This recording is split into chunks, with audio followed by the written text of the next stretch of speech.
انا للہ و انا الیہ راجعون۔ Fancy garment and kids mall, Ayesha Nagar police station کے سامنے، ہزار کھولی، مالیگاؤں۔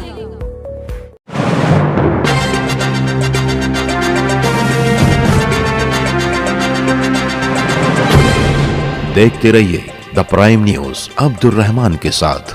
آج صبح ممبئی سے آئی ہوئی خبر نے مالیگاؤں شہر کو غمگین کر دیا۔ آج صبح اطلاع ملی ہے کہ شہر مالیگاؤں کے انتہائی مخلص اور قابل وکیل ایڈوکیٹ فاروق میمن صاحب کا دوران علاج ممبئی میں انتقال ہو گیا۔ ان کے ہم پیشہ لوگوں کے مطابق وہ کچھ دنوں سے علیل چل رہے تھے۔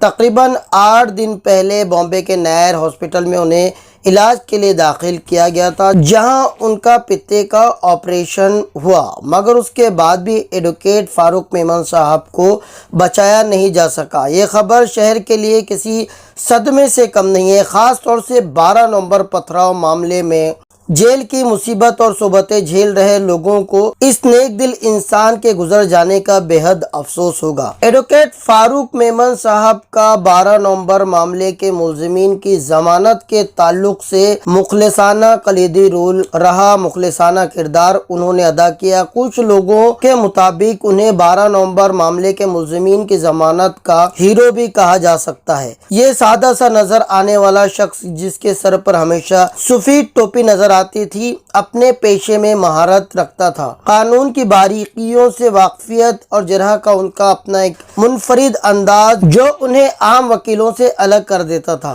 قوم و ملت کے لیے انہوں نے ہمیشہ ہی مخلصانہ کردار ادا کیا ہے۔ یقیناً ان کا اس طریقے سے گزر جانا ایک قومی اور ملی نقصان سے کم نہیں ہے۔ ان کے ذریعے کیے گئے دردمندانہ اور انسانیت نواز کام ہمیشہ ان کی یاد دلاتے رہیں گے۔ ابھی تک ان کی جسد خاکی یعنی کہ ابھی تک ان کی لاش مالیگاؤں نہیں لائی جا سکی ہے، ابھی تک وہ ممبئی میں ہے۔ آگے جو بھی تفصیل ہوگی وہ ہم آپ کو بتا دیں گے۔ سمست میمن جماعت، مالیگاؤں بار ایسوسی ایشن و تمام وکلاء، شہر کی تمام مذہبی، سیاسی، سماجی تنظیموں کے ساتھ ساتھ پرائم نیوز بھی ان کو خراج عقیدت پیش کرتا ہے اور ان کی مغفرت کی اللہ رب العزت سے دعا کرتا ہے۔ ساتھ ہی اہلیان شہر سے اس عظیم انسان کے گزر جانے پر ان کی مغفرت کے لیے دعا کرنے کی اپیل کرتا ہے۔